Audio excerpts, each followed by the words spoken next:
Renungan Malam Seiman yang ditulis oleh Dr. Kathleen Wijaya Kuntaraf dan Pendeta Dr. Jonathan Kuntaraf pada malam hari ini berjudul Tingkah Laku dan Keselamatan.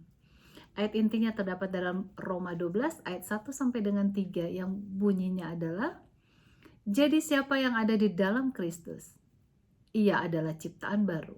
Yang lama sudah berlalu, sesungguhnya yang baru sudah datang. Kehidupan baru harus menandai suatu kehidupan yang telah menerima Kristus sebagai juru selamat pribadinya. Jadi kehidupan baru ini adalah suatu kehidupan yang sesuai dengan hukum Allah.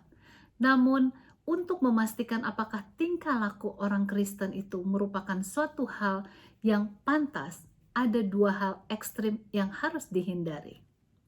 Yang pertama adalah menerima hukum-hukum Allah dan penerapan prinsip-prinsipnya sebagai sebuah sarana keselamatan kita. Hal ini telah menjadi masalah oleh sebab keselamatan kita hanyalah oleh sebab kasih karunia Allah, bukan oleh sebab penurutan akan hukum-hukum Allah. Paulus dalam Efesus 2 ayat 8 dan 9 telah mengatakan bahwa sebab karena kasih karunia kamu diselamatkan oleh iman. Itu bukan hasil usahamu, tetapi pemberian Allah. Itu bukan hasil pekerjaanmu. Jangan ada orang yang memegahkan diri. Paulus juga telah menyampaikan bahwa kau lepas dari Kristus jikalau mengharapkan kebenaran oleh hukum Taurat. Kamu hidup di luar kasih karunia. Galatia 5 ayat 4. Yang kedua adalah sisi ekstrim lainnya yang kedua bertolak belakang dengan yang pertama, di mana kita percaya bahwa karena amal baik tidak menyelamatkan, maka penurutan akan hukum Allah itulah tidaklah penting. Nah, kepada ekstrim seperti itu Paulus berkata dalam Galatia 5 ayat 13, saudara-saudara, memang kamu telah dipanggil untuk merdeka. Tetapi janganlah kamu mempergunakan kemerdekaan itu sebagai kesempatan untuk kehidupan dalam dosa, melainkan layanilah seorang akan yang lain oleh kasih.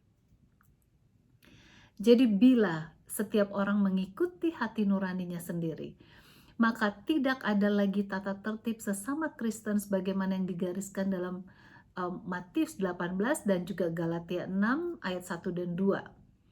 Gereja tidak lagi menjadi tubuh Kristus yang di dalamnya terdapat kasih dan saling memperhatikan serta mendukung satu sama lain, melainkan menjadi sebuah himbauan individu yang tercerai-berai, masing-masing menurut kemauan sendiri tanpa merasa perlu bertanggung jawab atas sesama, atau merasa prihatin atas keperluan orang lain. Karena tingkah laku kita dan kerohanian kita sangatlah erat hubungannya, maka sangatlah penting untuk kita mengerti bahwa kita tidak pernah memperoleh keselamatan karena tingkah laku yang baik.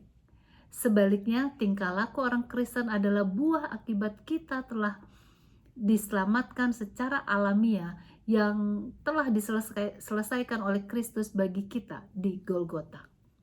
Yesus sendiri mengatakan dalam buku Matius 7 ayat 21, bahwa bukan setiap orang yang berseru kepadaku Tuhan, Tuhan akan masuk ke dalam kerajaan surga, melainkan dia yang melakukan kehendak Bapakku yang di sorga.